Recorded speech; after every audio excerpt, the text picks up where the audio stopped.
मकर लगन वालों के लिए हम राहु की प्लेसमेंट के बारे में लगातार चर्चा कर रहे हैं और इस वीडियो में देखेंगे आपके सिक्स्थ हाउस के लिए। सिक्स्थ हाउस में जहां आपके राहु की स्थिति उच्च की होगी, यहां राहु आपको काफी अच्छे रिजल्ट प्रदान करेंगे। यहां पे राहु उच्च के हैं तो राहु के डिस्पोजिटर बुध हैं, तो बुध की प्लेसमेंट भी आपके लिए उतनी ही ज्यादा मैटर करेगी। साथ साथ में अगर राहु के साथ कोई इनका मित्र ग्रह बैठा हो या मान लीजिए कोई भी प्लेनेट बैठा हो तो आपको उसको जरूर देख लेना है।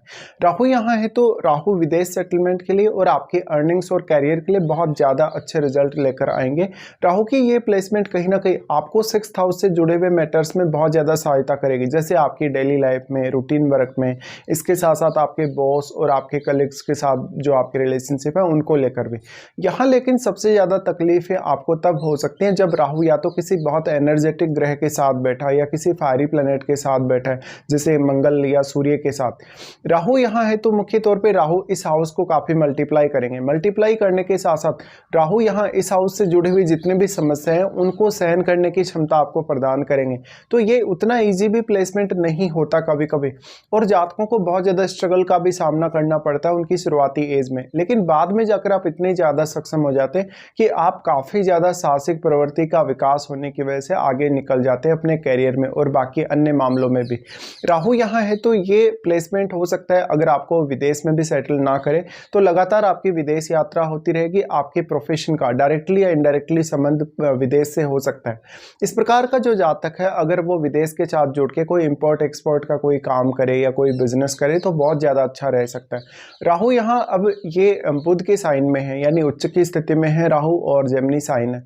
तो ऐसे में आप किसी को भी इस प्रकार की कुछ गाइडेंस या सलाह देने का भी काम कर सकते हैं, जहाँ पर आपका जो स्पीच है या कम्युनिकेशन है वो बहुत ज़्यादा मैटर करेगा सामने वाले के लिए, या आपकी गाइडेंस बहुत ज़्यादा मैटर करेगी।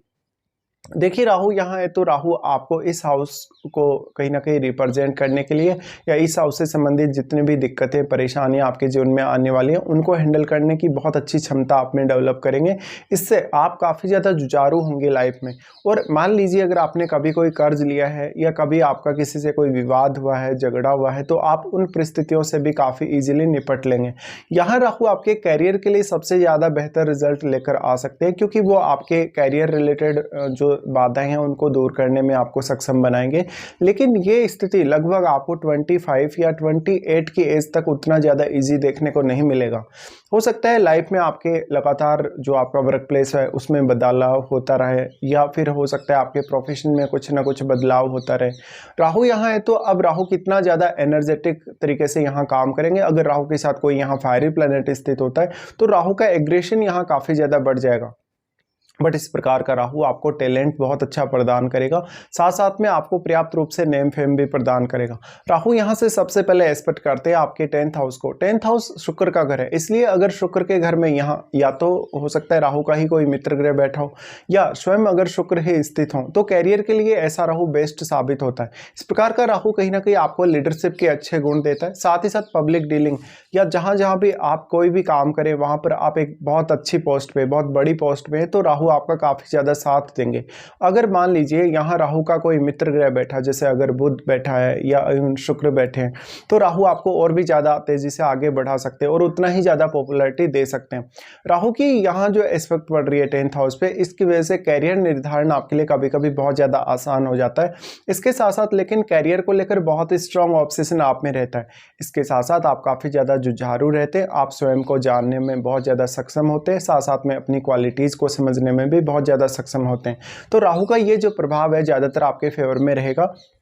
लेकिन प्रॉब्लम ये आती है कि यहाँ राहु जो 6th हाउस में बैठे हैं वो आपको आपके वर्क प्लेस पे बहुत ज़्यादा डोमिनेटिंग दिखाते हैं। तो या तो आप मान लीजिए किसी बहुत बड़े पद पे हैं, आपके पास बहुत ज़्यादा अधिकार या शक्तियाँ हैं, या अगर नहीं हैं तो आप उनको अचीव करने की कोशिश ज़रूर करेंगे। ऐसे में कभी कभी बॉस के साथ या कलीग्स के साथ आपकी बनती नहीं है और कभी कभी आप राजनीति का शिकार भी हो जाते हैं। इस वजह से आपको देखना होगा क्या राहु के साथ कोई एनर्जेटिक ग्रह तो यहाँ स्थित नहीं है। अगर ऐसा है तो राहु और भी ज़्यादा आपको दिक्कतें प्रदान कर सकते हैं यहाँ पर। देखिए वैसे अगर देखा जाए तो 6th हाउस राहु को बहुत ज़्यादा प्रिय है और हमें 6th हाउस में राहु जैसा या कोई बहुत ही एनर्जेटिक प्लैनेट ही चाहिए। ऐसे में इस प्रकार का राहु आपसे हार्डवर्क बहुत ज़्यादा करवाएगा, इवन आपके वर्क प्लेस पे भी। तो आपको ये सब सहन करने के लिए या आपकी जो भी जिम्मेदारियां बनती है उनको वहन करने के लिए कहीं ना कहीं तत्पर होना चाहिए। अब आप कितने ज़्यादा रेडी हैं किसी भी पर्टिकुलर काम को करने को लेकर, या कितने ज़्यादा तैयार हैं अपने आप में, ये आपके लिए बहुत ज़्यादा मैटर करेगा और आपकी जो सक्सेस होगी उसका राज भी यही होगा। राहु फिर एस्पेक्ट करते हैं 12वें भाव को। 12वें भाव को जब राहु एस्पेक्ट करें तो यहाँ 6th हाउस में राहु के साथ जो प्लेनेट बैठा है सबसे पहले उसको देखिए, क्योंकि वो प्लेनेट यहाँ अपनी क्वालिटीज को बहुत ज्यादा मल्टीप्लाई होते देखेगा। और साथ साथ में राहु क्योंकि 6th हाउस की क्वालिटीज को भी काफी ज्यादा मल्टीप्लाई कर ही रहे, ऐसे में अब राहु के साथ बैठा हुआ ग्रह बहुत ज्यादा मल्टीप्लाई होने की वजह से अपना काफी स्ट्रॉन्ग प्रभाव डाल पाएगा आपके 12वें भाव पे। वो प्लेनेट आपके 6th हाउस में तो अपना प्रभाव डाल ही रहा है, लेकिन वो इतना ज्यादा सक्षम है कि राहु की तुलना में वो आपके 12वें भाव को बहुत ज्यादा प्रभावित कर पाएगा, और वो उन भावों को भी प्रभावित कर पाएगा जहां जहां उसका एस्पेक्ट है, जहां जहां उसकी दृष्टि है। तो अब यहाँ राहु के प्रभाव की तुलना में कहीं ना कहीं राहु के साथ बैठे हुए ग्रह का जो प्रभाव है वो काफी स्ट्रॉन्ग पड़ेगा, और इसलिए राहु की तुलना में राहु के साथ बैठे हुए ग्रह का इंपॉर्टेंस भी काफी ज्यादा बढ़ जाता है। तो अब राहु के साथ जो बैठा हुआ ग्रह है वास्तव में वो कौन सा ग्रह है, आपके चार्ट में वो कौन कौन से भावों को रिप्रेजेंट कर रहा है, इसके साथ साथ वो यहाँ केतु को किस तरीके से प्रभावित कर सकता है, क्योंकि वो ग्रह यहाँ इतना ज्यादा सक्षम है कि केतु पर बहुत ही स्ट्रांगली प्रभाव डालेगा। ऐसे में उस ग्रह के केतु के साथ रिलेशन किस प्रकार के हैं ये भी आपको देखना चाहिए। अब आपके 12वें भाव में केतु स्थित है। 12वें भाव का केतु आपके रिलेशनशिप, मेनली आपके मैरिज और आपके परिवार के साथ जो आपका रिलेशनशिप है उसके लिए उतना अच्छा साबित नहीं होगा।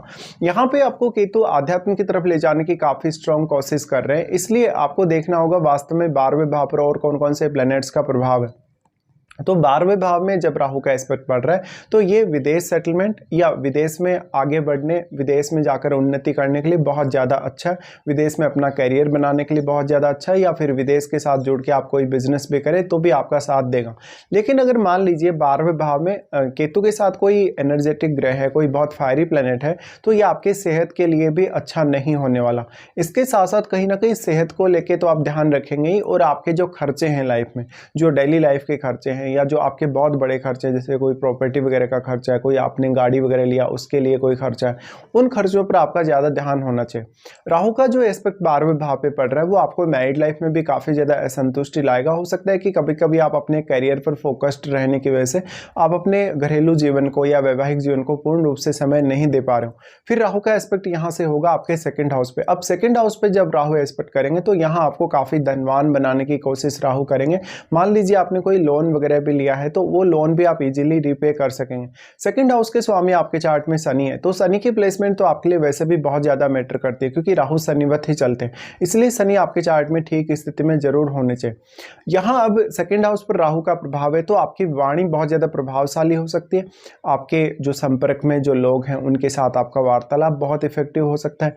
इसके साथ साथ आपके पास इनकम के बहुत सारे साधन हो सकते हैं, इवन आप अपने शत्रुओं को पराजित करके या उनसे लड़ाई झगड़ा करके भी बहुत ज्यादा प्रॉफिट में रह सकते हैं।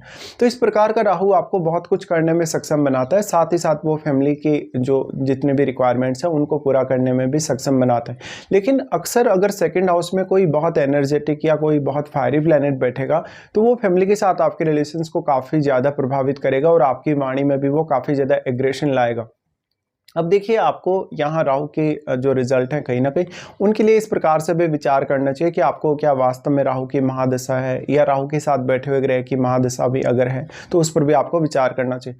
हो सकता है कि आपको इस जीवन काल में राहु की महादशा ना हो, तो हो सकता है फिर राहु के साथ बैठे हुए ग्रह की महादशा हो, उस ग्रह महादशा में भी आपको राहु के जो प्रभाव है वो जरूर देखने को मिल जाएंगे। तो इस तरीके के कुछ प्रभाव आप लोगों के सामने आएंगे जब भी आपके 6th हाउस में राहु मिथुन राशि में स्थित होंगे।